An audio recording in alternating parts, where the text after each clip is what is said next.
Good morning, sixth graders. This is Mrs. Cooper here. So yesterday you watched a couple videos, one reviewing long division of whole numbers and the other one by Mr. Jordan reviewing or talking about dividing a decimal by a whole number. So today we're going to talk about dividing a decimal by a decimal.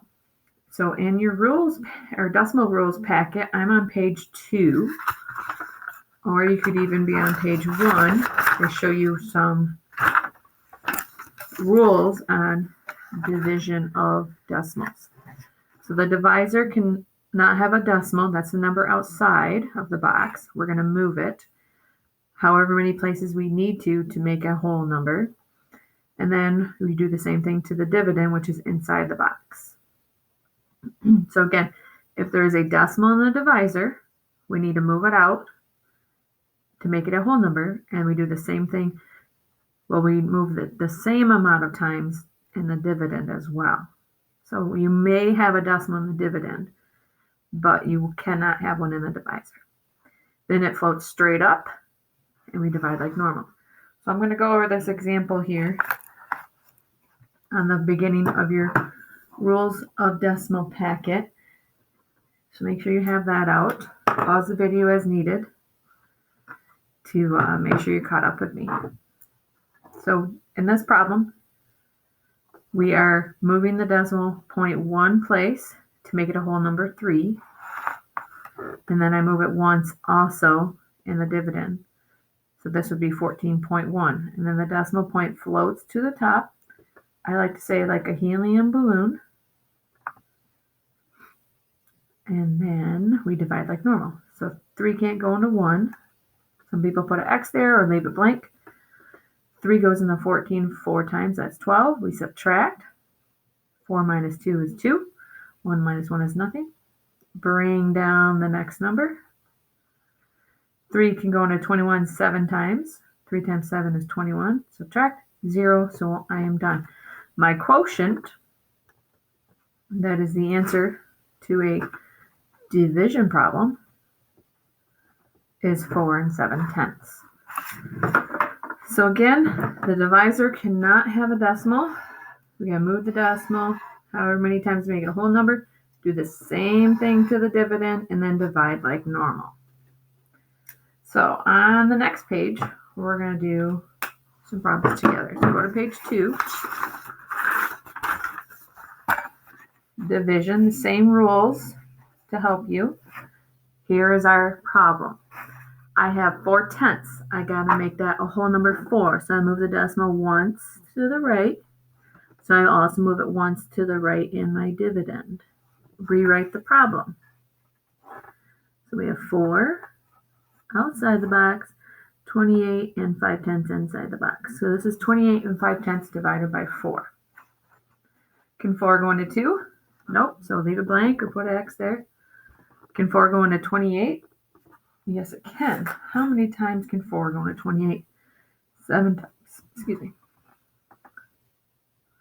And that is exactly 28. Subtract, we get 0. Oh, bring down the 5. I forgot to float my decimal point up. Should be right there after the 7. Can 4 go into 5? Yes, 1 time. That's 4. Subtract 1. Uh-oh. Am I done? I can't be done if I have a decimal. I have to add zeros here and bring 0 down. Can 4 go into 10? It does. Twice. That's 8. Subtract. 10 minus 8 is 2. Oh, I can't be done. I got to add another 0 until I have no remainders. So how many times does 4 go into 20? That would be 5 times. Exactly. And now I am done because I have a 0. So I kind of ran out of room there, but hopefully you were able to follow along with me. If not, back it up, pause it, catch up. So our quotient for this problem is 7 and 125 thousandths. Oops. Okay. Next problem will be on the next page, page 3. Okay, I am on page 3. Last week you did the rest of these problems, addition, subtraction, and multiplication.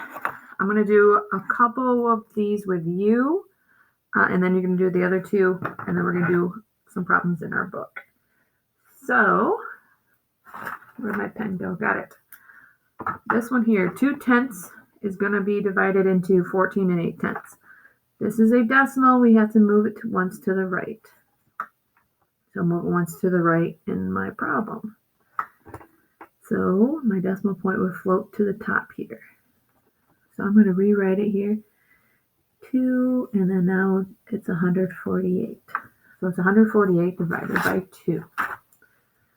Can 2 go into 1? Nope. Can 2 go into 14? Sure can. 7 times exactly. Subtract. Bring down the decimal point. 14 minus 14 is 0. Bring down 8. Not the decimal point. Bring down 8. Sorry. How many times does 2 go into 8? 4 times. Exactly. Subtract 0. I have no remainder, so my quotient is 74. Okay, we're going to do this one here. I have 2 digits after the decimal point, so I need to move it twice to the right. And I do the same thing in my dividend.